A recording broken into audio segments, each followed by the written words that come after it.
નમસ્કાર, આપ જોઈ રહ્યા છો ન્યૂઝ 18 ગુજરાતીના તમામ મહત્વપૂર્ણ સમાચારની સાથે હું છું લુબના ખાન। ઉત્તર ગુજરાત અને કચ્છને લઈને મહત્વની આગાહી। 2 દિવસ આંધી અને વંટોળનો પ્રકોપ રહેશે। કચ્છ, પાટણ, બનાસકાંઠા અને કચ્છમાં આંધી વંટોળની આગાહી કરવામાં આવી છે। 25 થી 30 કિલોમીટરની ઝડપે પવન ફૂંકાઈ શકે છે। રાજ્યમાં આગામી 7 દિવસ વાતાવરણ સૂકું રહેશે।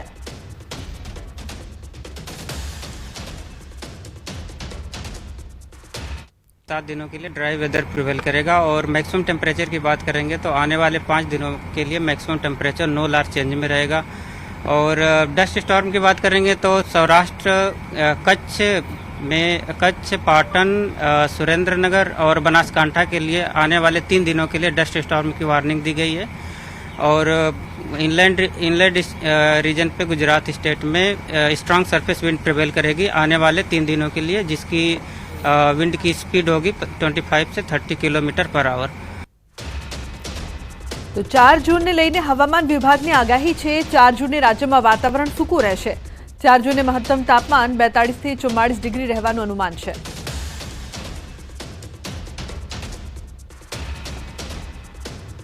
कच्छ रीजन की बात करेंगे तो कच्छ रीजन में 4 तारीख को जो मैक्सिमम टेम्परेचर होगा वो 35 से 39 डिग्री सेल्सियस के आसपास रहेगा। और कच्छ रीजन में सबसे ज़्यादा जहाँ पे मैक्सिमम टेम्परेचर होगा वो भुज में 38 से 40 डिग्री सेल्सियस के आसपास मैक्सिमम टेम्परेचर होने का पूर्वानुमान दिया गया है 4 तारीख को।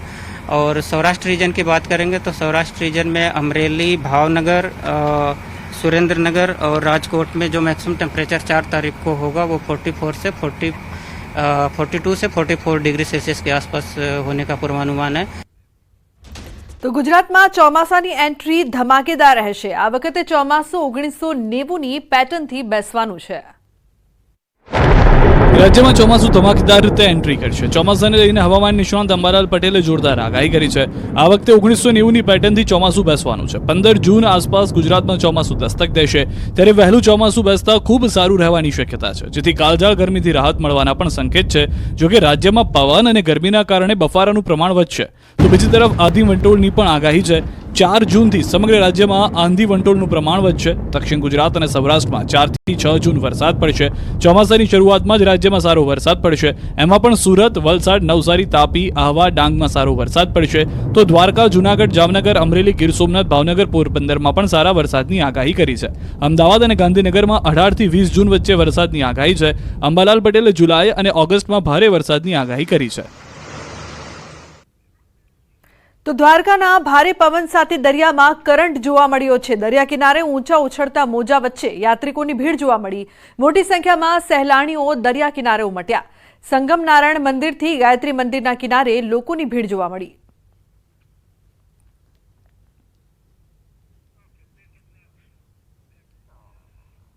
તો આકરી ગરમીએ સાબરકાંઠાના ખેડૂતોને પાયમાલ કરી દીધા છે।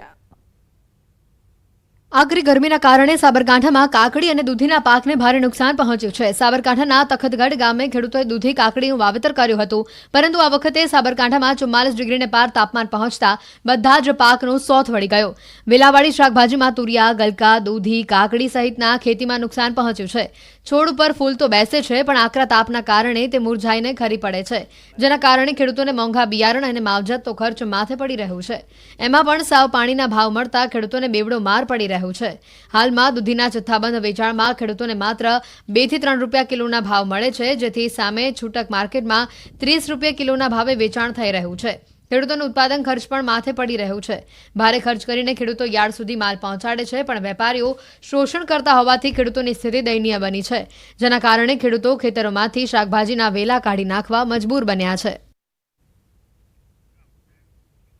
તો અમદાવાદમાં કાર ચાલકો બેફામ બનતા જઈ રહ્યા છે। ઘટના થલતેજ વિસ્તારની છે, જ્યાં એક સગીર કાર ચાલકે પૂર ઝડપે કાર ચલાવી કિશોરીને અડફેટે લીધી હતી। ઘટનાની જાણ થતાં જ આસપાસમાં લોકો એકઠા થઈ ગયા હતા અને સગીરને ઝડપીને પોલીસને હવાલે કર્યા। સ્થાનિકોનો દાવો છે કે આ કાર ચાલક છેલ્લા 3-4 દિવસથી અહીં બેફામ રીતે કાર ચલાવી રહ્યો છે। અકસ્માતની ઘટનાના સીસીટીવી પણ સામે આવ્યા, જેના આધારે એન ડિવિઝન ટ્રાફિક પોલીસે વધુ તપાસ હાથ ધરી છે। કિશોરી હાલ ગંભીર હાલતમાં સારવાર હેઠળ છે।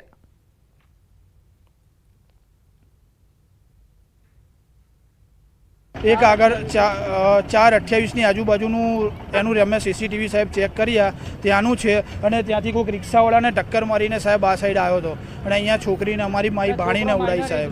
કારની અંદર જે કાર ચાલક છે પોતે સગીર વયનો છે અને એની સાથે એના ભાઈ અને બીજા એના 2 મિત્રો સવાર હતા અને પોતે ડ્રાઇવિંગ કરીને જતો હતો. જે સગીર વયનો કાર છે એ પોતે કાર ચલાવતો હતો. શહેરના થલતેજ વિસ્તારની અંદર ફોર્ચ્યુનર કાર ચાલકે અકસ્માત સર્જ્યો છે. જે મલાઈ તળાવ પાસેનો આ બનાવ છે. આપ જોઈ શકો છો દ્રશ્યની અંદર, જ્યારે એક કિશોરી હતી, જે એક બાળકી હતી, તે અહીંથી નાસ્તો લેવા માટે પસાર થઈ રહી હતી. તે દરમિયાન અચાનક જ પૂરપાટ ઝડપે આવી રહેલ જે ફોર્ચ્યુનર કાર ચાલક છે કે જેણે આ બાળકીને ટક્કર મારી હતી અને આ બાળકી હાલ ગંભીર રીતે ઇજાગ્રસ્ત છે, જેને તાત્કાલિક સારવાર માટે નજીકની ખાનગી હોસ્પિટલમાં ખસેડવામાં આવી છે. જો કે મહત્ત્વની બાબત તો એ છે કે જે સ્થાનિક લોકોનું કહેવું છે કે આ જે કાર ચાલક હતો તે સગીર વયનો હતો અને પોતે કાર ચલાવતો હતો. છેલ્લા 3-4 દિવસથી અહીં પૂરપાટ ઝડપે કાર લઈને હંકાવતો હોવાનો જે સ્થાનિક લોકોનો અહીં આરોપ છે. અને આ સમગ્ર ઘટનાની જાણ જ્યારે પોલીસને કરવામાં આવી હતી ત્યારે N ડિવિઝન ટ્રાફિક પોલીસે તે ઘટના સ્થળ પર પહોંચી હતી અને સમગ્ર મામલે વધુ તપાસ શરૂ કરી છે. જોકે મહત્ત્વની બાબત તો એ છે કે જે રીતે પૂરપાટ ઝડપે કાર આવતી હતી, સગીર ઉંમરની જે આ કિશોર છે તે આ કાર ચલાવતો હોવાનું જાણવા મળી રહ્યું છે. એટલે એક ખૂબ જ ગંભીર બાબત કહી શકાય. આ કોઈ પ્રથમ બનાવ નથી. અગાઉ પણ આ પ્રકારના અનેક બનાવો સામે આવી ચૂક્યા છે. તેમ છતાં તેમના જે માતા પિતા છે, વાલીઓ છે, તે આ સગીર વયના બાળકોને કારની ચાવી શા માટે આપે છે તે એક સૌથી મોટો સવાલ છે અને આ ઘટના બાદ એક દાખલારૂપ કાર્યવાહી થાય તે પણ લોકોની માંગ છે. કેમેરામેન નિલેશ સોસા સાથે ઋત્વિજ સોની, ન્યૂઝ 18 ગુજરાતી, અમદાવાદ. સમાચારમાં આગળ વાત કરીએ તો વલસાડ નજીક નેશનલ હાઈવે પર અકસ્માતનો બનાવ CCTVમાં કેદ થયો છે. ઓવરટેક કરવાની લહાયમાં કાર લોખંડના ડિવાઈડરને તોડી અને ઉપર ચડી ગઈ હતી. જો કે કારમાં સવાર તમામનો ચમત્કારિક બચાવ થયો હતો. અબ્રામા નજીક અમદાવાદ મુંબઈ નેશનલ હાઈવે પર આ બનાવ બન્યો હતો. ઓરંગા નદીના પુલ નજીક પહોંચતા જ કાર ચાલકે ટ્રકને ઓવરટેક કરવાની લાયમાં અકસ્માત સર્જ્યો હતો.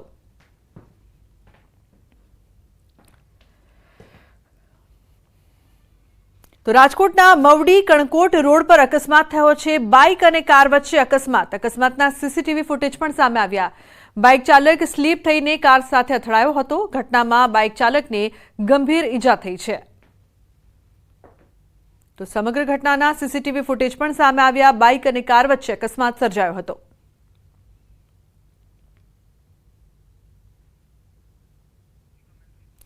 તો ઘટનામાં બાઇક ચાલકને ગંભીર ઈજાઓ થઈ છે. તેને હોસ્પિટલમાં સારવાર માટે ખસેડવામાં આવ્યા છે.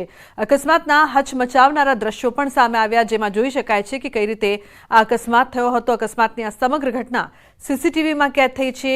જે અકસ્માત થયો હતો તે બાદ લોકો પણ મદદ માટે દોડી આવ્યા હતા. હાલ જેનો અકસ્માત થયો છે તે સારવાર હેઠળ છે. બાઇક અને કાર વચ્ચે અકસ્માતના સમગ્ર દ્રશ્યો CCTVમાં કેદ થયા છે. તો અત્યારે આપ 3 દ્રશ્યો જોઈ રહ્યા છો અમદાવાદ, વલસાડ અને રાજકોટના. રાજકોટ, વલસાડ અને અમદાવાદમાં અકસ્માતની ઘટના સામે આવી. એક તરફ કિશોરીને અડફેટે લીધી, બીજી તરફ કારનો અકસ્માત. તો રાજકોટમાં કાર અને એક્ટિવા વચ્ચે અકસ્માત થયો હતો, જે બાદ જે બાઇક ચાલક છે તે ગંભીર રીતે ઇજાગ્રસ્ત છે અને હોસ્પિટલમાં સારવાર હેઠળ છે. મહત્વનું છે કે અકસ્માતની સતત વધતી ઘટના જે છે તે ચિંતાનો વિષય બની છે. અમદાવાદ, વલસાડ અને રાજકોટમાં અકસ્માતની ઘટના સામે આવતા ચકચાર. તો બીજી તરફ તાપીમાં 2 બાઇક વચ્ચે અકસ્માત, 2ના મોત થયા છે. નીઝરના ચીજપુર પાસે સાંજે આ સમગ્ર બનાવ બન્યો.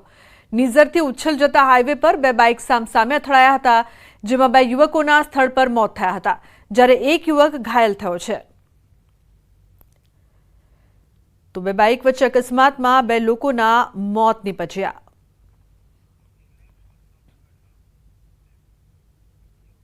સાબરકાંઠામાં રસ્તામાં લટકતા જોખમી વીજવાયરોને લઈને સ્થાનિકો હેરાન બન્યા છે.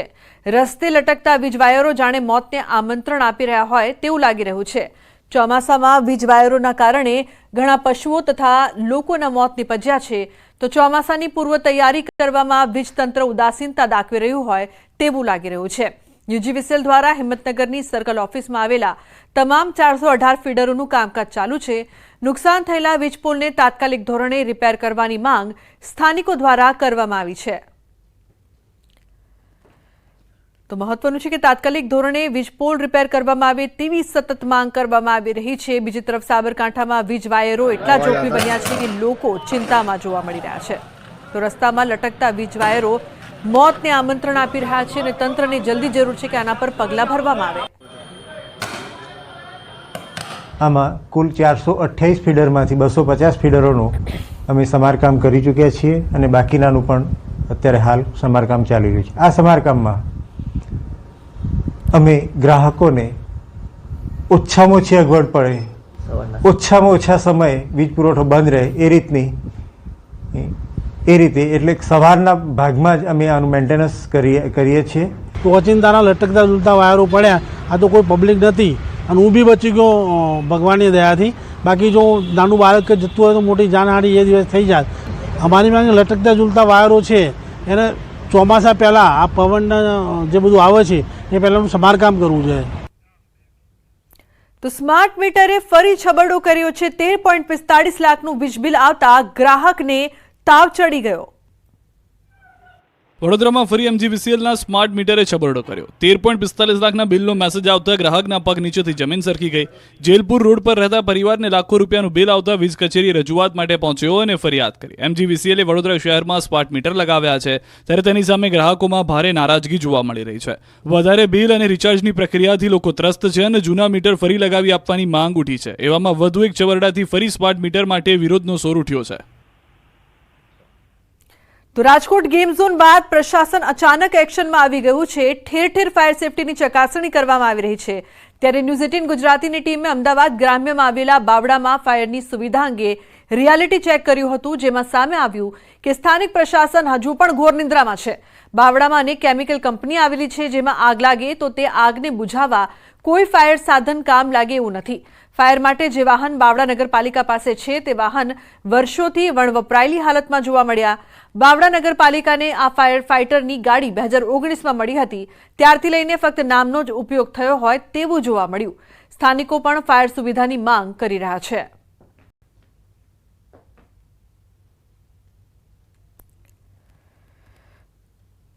ધોળકા, અમદાવાદ, સાણંદ તે પ્રમાણે અમારે વ્યવસ્થા કરવી પડતી હોય છે. જે અડધો પોણો કલાકના સમયના અનુસંધાને એ લોકો બાવળા આવતા હોય છે અને પછી અમારી આ ફાયરની સુવિધા પૂરી પડતી હોય છે. તો અહીં બાવળા તાલુકા લેવલે અમારે જે જોઈએ છે તે મળતું નથી.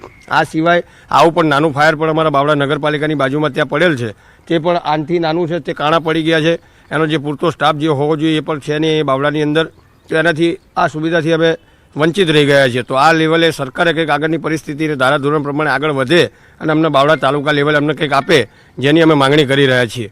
ન્યૂઝ 18ની ટીમ જે છે તે બાવળા નગરપાલિકા વિસ્તારની ફાયરની સુવિધાની રિયાલિટી ચેક કરવા માટે પહોંચ્યું છે, પરંતુ અહીંયા ફાયરના પણ દર્દનાક દ્રશ્યો જે છે તે જોવા મળી રહ્યા છે.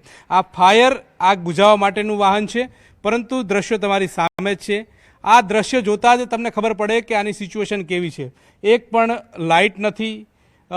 જે ફાયરની જે ગાડીઓ જે છે તે કાટ ખાઈ ચૂકી છે, તૂટી જાય તે પ્રકારની સ્થિતિની અંદર જોવા મળી રહી છે. એટલે કે આગ લાગે તો આ વાહન ફક્ત ને ફક્ત શોભાના ગાંઠિયા સમાન હોય તે પ્રકારે લાગી રહ્યું છે. એના ટાયર તમે જુઓ તો ટાયર પણ સાવ ખવાઈ ગયા હોય તે પ્રકારના દ્રશ્યો જે છે તે જોવા મળી રહ્યા છે. સાથે સાથે તમામ પ્રકારની જે સુવિધા જે છે તે ફક્ત ને ફક્ત વણવપરાયેલી હોય, જ્યારથી હોય તે પ્રકારની સિચ્યુએશન જે છે તે જોવા મળી રહી છે. એટલે કે ન તો આ ફાયરની વાહનની અંદર કોઈ પણ પ્રકારની વ્યવસ્થા જે છે તે જળવાયેલી છે કે ન તો કોઈ પણ પ્રકારની સુવિધા હોય તે પ્રકારના દ્રશ્યો જે છે તે જોવા મળી રહ્યા છે. કાટ ખાઈ ગયું છે, વણ વપરાયેલું વર્ષોથી પડ્યું છે.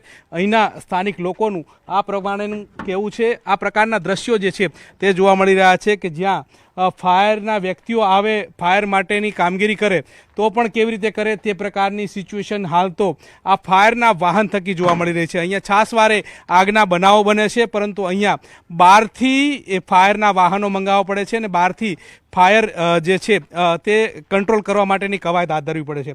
આ ફક્ત ને ફક્ત આ પ્રકારનું વાહન જે છે તે જોવા મળી રહ્યું છે. ન તો અહીંયાથી પાણી નીકળી શકે તે પ્રકારની વ્યવસ્થા છે. તમામ જે ઇક્વિપમેન્ટ જે છે તે કાટ ખાઈ ચૂક્યા છે. વર્ષોથી આ જે સાધન જે છે તે અહીંયા જોવા મળી રહ્યું છે. જો કે અહીંયા જે પ્લેટ લાગેલી છે તે પ્લેટમાં પણ કંઈ પણ જોવા ન મળે તે પ્રકારની સિચ્યુએશન જે છે તે પણ જોવા મળી રહી છે. 2009ની અંદર આ ઇન્ફ્રાસ્ટ્રક્ચર આવ્યું છે અને ત્યારબાદ વણ વપરાયેલી હાલતમાં પડ્યું હોય તે પ્રકારની દ્રશ્યો જે છે તે જોવા મળી રહ્યા છે. આ ફાયર છે, આ ફાયરની સુવિધા છે, આ બાવળા નગરપાલિકાને મળેલી આ ફાયરની સુવિધા છે. હવે તમે જ કહો કે કેવી રીતે આ ફાયરનું જે સાધન જે છે તે કામ કરશે અને અહીંયા કેવી રીતે આગ બુઝાવશે તે પ્રકારના પ્રશ્નો જે છે તે ખડા કરી રહ્યા છે. કેમેરા પર્સન હરીશ શર્મા સાથે ગૌતમ શ્રીમાળી, ન્યૂઝ 18 ગુજરાતી, બાવળા. નગરપાલિકા દ્વારા પોતાનું નવું મોટું વોટર બ્રાઉઝર એની વ્યવસ્થા કરી છે, જે આગામી 15 થી 20 દિવસમાં નગરપાલિકાને સુપ્રત થશે. રાજકોટના અરેરાટી ભર્યા અગ્નિકાંડ બાદ રાજ્યમાં તંત્ર હવે સફાળું જાગ્યું છે. પણ જ્યારે ન્યૂઝ 18એ નસવાડી તાલુકાના સેવા સદન ખાતે રિયાલિટી ચેક કરી તો ચોંકાવનારા ખુલાસા થયા. સેવા સદનની બિલ્ડિંગમાં આવવા જવા માટે એક જ ગેટ છે અને આગ ઓલવવા માટે પાણીની પાઇપ પણ જામ જોવા મળી હતી. એટલે જો સંજોગાવાત આગ લાગે તો આગ લાગે ત્યારે કૂવો ખોદવા જેવી પરિસ્થિતિ સર્જાય. ત્યારે પાણી નથી આવ્યું એ તો વાત સાચી છે. એટલે હવે એના માટે અમે આરએનબીને તાત્કાલિક આજે ફોન કર્યો છે અને એમને બોલાવીને જોઈ લઈશું અને ટેકનિકલ કેવી રીતના આ બધું કનેક્ટ કરેલું છે એ પણ જાણી લઈશું અમે. તો સેવા સદન બાદ નસવાડીના ગામમાં રિયાલિટી ચેક કરતા જાણવા મળ્યું કે અહીં ફાયર બ્રિગેડની ગાડીની પણ સુવિધા નથી. અહીં કેટલાય આદિવાસી લોકોના ઝૂંપડા ફાયર સેફટીની અસુવિધાને લીધે બળીને ખાખ થઈ ગયા છે.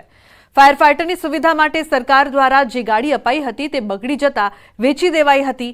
જો ફાયર ફાઇટરની સુવિધા લેવી હોય તો છોટાઉદેપુર, બોડેલી કે પછી ડભોઈ કોલ કરવો પડે છે. રાજકોટની પણ ઘટના બાદ પણ તંત્ર હજુ પણ સૂતું હોય તેવી પરિસ્થિતિ નસવાડીના ગામમાં જોવા મળી હતી. જો કે લોકો પણ સરકારની કોઈ ગ્રાન્ટ મેળવી ફાયર સેફટીની સુવિધાઓ વસાવવાની માંગ કરી રહ્યા છે. કે નસવાડી તાલુકો આટલો મોટો તાલુકો છે, એમાં ફાયર બ્રિગેડ પણ નથી. એક આજે કોઈ જગ્યાએ આગ લાગશે તો શું પાણીઓની ડોલ લઈને અમે જઈશું ઓલાવવા માટે? આજે તમે વિચાર કરો કે આટલો મોટો તાલુકો હોવા છતાં એક ફાયર બ્રિગેડ નથી. અને હતું નસવાડી તાલુકામાં ફાયર બ્રિગેડ હતું, એ આખા તાલુકામાં એક જ હતું, એ પણ વેચી માર્યું સર. એના પૈસા પડ્યા હોય તો બીજા પૈસા સરકાર પાસેથી મેળવી અને એક ફાયર ફાઇટરની તાત્કાલિક ધોરણે વ્યવસ્થા નસવાડીમાં થાય તો આપણે જે રાજકોટની ઘટના બની એવી ઘટના આપણે અહીંયા બનતી અટકી શકે. સમાચારનો પ્રવાહ યથાવત રહેશે. હાલ રોકાઈશું એક બ્રેક માટે. આપ જોતા રહો ન્યૂઝ 18 ગુજરાતી.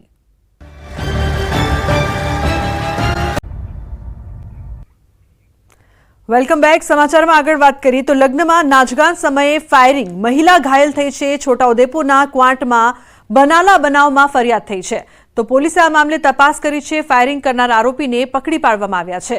ક્વાંટ તાલુકાના મોટી સાંકળ ગામમાં લગ્ન પ્રસંગમાં ફાયરિંગનો બનાવ બન્યો હતો. 29મી મેના રોજ વરઘોડામાં દેશી તમંચા વડે થયેલા ફાયરિંગમાં મહિલાને ગોળી વાગી હતી. પોલીસના મતે ડીજે સાથે વરઘોડામાં નાચતા યુવાને ફાયરિંગ કર્યું હતું, જેમાં મહિલાની સાથળમાંથી ગોળી આરપાર થઈ ગઈ હતી. આ મામલે પોલીસ ફરિયાદી બનીને તપાસ કરી હતી, જેમાં ફાયરિંગ કરનાર પ્રવીણ વીરસિંહ રાઠવાની અટકાયત કરવામાં આવી છે.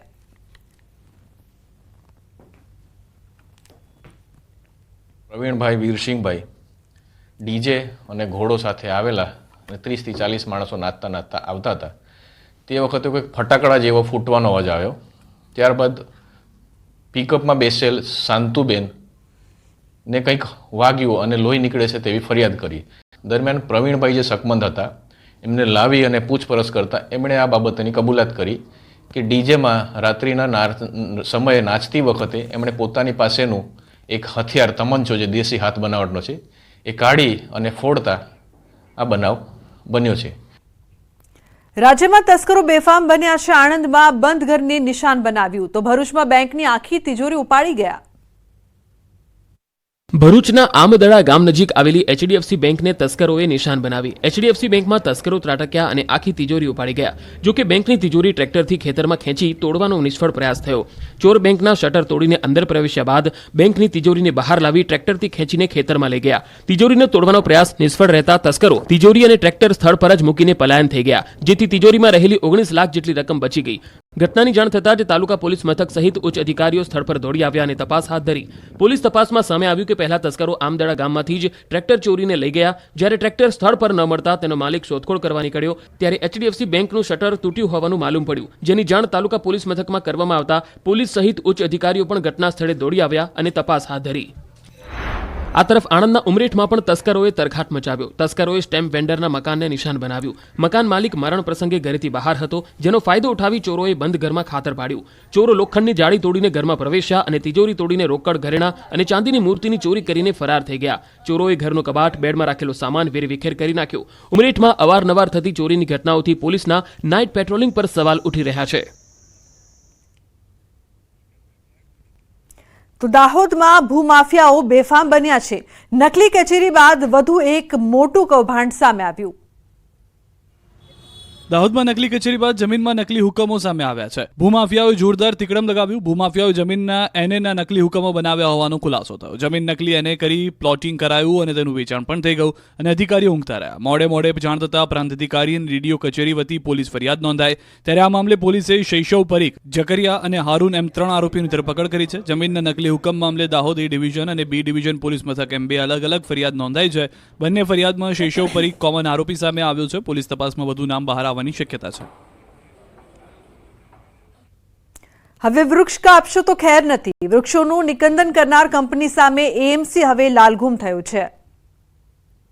અમદાવાદ શહેરમાં વૃક્ષો કાપનાર કંપની સામે AMC લાલઘુમ થયું અને લાખોનો દંડ ફટકારી દીધો. પોતાની કંપનીની જાહેરાત માટે વૃક્ષ કાપનાર 2 કંપનીને અમદાવાદ મ્યુનિસિપલ કોર્પોરેશને ₹50 લાખનો દંડ ફટકાર્યો. ખાનગી કંપનીઓએ જાહેરાતના બોર્ડ દેખાય તે માટે ડિવાઈડર પાસે રહેલા વૃક્ષો કાપી નાખ્યા, જેથી AMCના ગાર્ડન વિભાગે દંડ ફટકારીને નોટિસની કાર્યવાહી કરી. AMCના ડેપ્યુટી કમિશનરે જણાવ્યા પ્રમાણે આ કંપનીઓએ ગેરકાયદે વૃક્ષોને કાપી ટેન્ડરની શરતોનો પણ ભંગ કર્યો, સાથે જ પર્યાવરણને મોટું નુકસાન કર્યું છે. મનપાએ આ કૃત્યને નિંદનીય ગણાવી. ચિત્રા B પબ્લિસિટી અને ઝવેરિયન કંપનીને શાળાઓમાં સપ્તાહ સુધી વેકેશન લંબાવવાની માંગ કરવામાં આવી છે. શાળા સંચાલક મંડળે કરી છે વેકેશન લંબાવવાની રજૂઆત. તો શાળા સંચાલક મંડળ દ્વારા વેકેશનને લંબાવવાની માંગ કરવામાં આવી છે. ગરમીના પ્રકોપને કારણે સંચાલક મંડળ દ્વારા આ માંગ કરવામાં આવી રહી છે. સતત જે પ્રકારથી ગરમી વધી રહી છે ત્યારે વેકેશનને લંબાવવામાં આવે તેવી રજૂઆત કરવામાં આવી છે. હીટવેવની આગાહીને પગલે રાજ્યના શાળા સંચાલક મહામંડળ દ્વારા ઉનાળુ વેકેશન જે છે તે 1 સપ્તાહ લંબાવવાની માંગ કરવામાં આવી છે, જેથી કરીને વિદ્યાર્થીઓને હીટવેવની અસરથી બચાવી શકાય. રાજ્યના શાળા સંચાલક મહામંડળના પ્રમુખ ભાસ્કરભાઈ પટેલ આપણી સાથે છે. કે ગુજરાતની અંદર હજુ આગામી 2 અઠવાડિયા લગભગ 42 ગરમી રહેવાની છે એવું ગૂગલ કહે છે. એક વાત. બીજી વાત એ છે કે વરસાદ આવશે પણ આવશે એની અપેક્ષાએ શાળાઓ ચાલુ કરી દેવી. અને હાલ આખા ગુજરાતમાં આપ જુઓ તો પાણીની કિલ્લત, પાણીની તકલીફ છે. એ જ રીતે ગરમીના લીધે લોકો પશુ પક્ષી મરી રહ્યા છે. એક જ દાખલો લો ને કે રાજસ્થાનની હાઈકોર્ટે આને કેલિમેટી જાહેર કરવા માટે, આફત જાહેર કરવા માટે વિનંતી કરી છે કેન્દ્રને. બીજી બાજુ તમે જુઓ તો 45 જેટલા કર્મચારીઓ યુપીમાં મરી ગયા ગરમીના કારણે. આજે વોટિંગ છે અને આ બધા કારણોસર પ્લસ આજે શાળાઓમાં જે રીતે રિપેરિંગ કામ ચાલતા હોય કે સોલર સિસ્ટમ લગાવવાનું ચાલતું હોય કે કલર કામ ચાલતું હોય અને એડમિશન્સની પ્રક્રિયા હજુ ચાલુ છે. મોરઓવર જે આપણી પૂરક પરીક્ષા છે એ પણ હવે બહુ ઝડપથી લેવાઈ જશે. તો આ બધા કારણોસર 1 અઠવાડિયું રાજ્ય સરકાર 13મીના બદલે 20મીએ શાળાઓ શરૂ કરે તો જેના લીધે કદાચ ગુજરાતમાં આપણી એક એવરેજ હતી કે 20-22 તારીખે વરસાદ આવે ને આવે જ, તો ત્યાં સુધીમાં 20-22 તારીખ આવી જશે અને આપણા ત્યાં રેગ્યુલર વરસાદ શરૂ થઈ જશે. સર, CBSE શાળાઓ પણ ક્યાંક ને ક્યાંક 22 જૂનથી કે જુલાઈથી શરૂ થઈ રહી છે અને સાથે સાથે આપણે એક તર્ક એ પણ રજૂ કર્યો છે કે દિવાળીનું વેકેશન છે તે થોડું ટૂંકાવવામાં આવે. શું છે? વાત સાચી છે.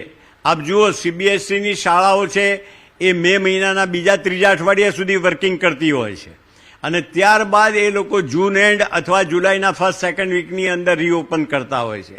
બીજી વાત, અમે એમ નથી કહેતા કે આ અઠવાડિયું અમે ચલાવી લેવા માંગીએ છીએ.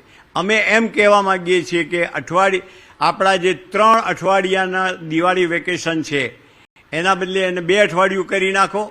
એમ કરીને 1 અઠવાડિયું અહીંયા અમે રાજ્ય સરકારને કહીએ છીએ કે મજરે લઈને બાળકોનો આપણે 1 કલાક પણ ભણવાનો બગાડવો નથી અને બાળકોને અને મા બાપને એમણે ભરેલી ફી પ્રમાણે આપણે વળતર આપવું છે. બિલકુલ. તો આ હતા ભાસ્કરભાઈ પટેલ સાહેબને જે પ્રકારે તેઓએ જે માંગ કરી છે, દિવાળી વેકેશન જે છે તે 1 અઠવાડિયું ટૂંકાવી દેવામાં આવે જેથી કરીને વિદ્યાર્થીઓનો અભ્યાસ પણ ન બગડે અને સાથે સાથે ઉનાળુ વેકેશન છે 1 અઠવાડિયું લંબાવી દેવામાં આવે જેથી કરીને અત્યારે જે હીટ વેવની આગાહી જે છે તો વિદ્યાર્થીઓને હીટ વેવની અસરથી પણ બચાવી શકાય. કેમેરામેન ખેંગા રાઠોડ સાથે સંજય ટાંક, ન્યૂઝ 18 ગુજરાતી, અમદાવાદ.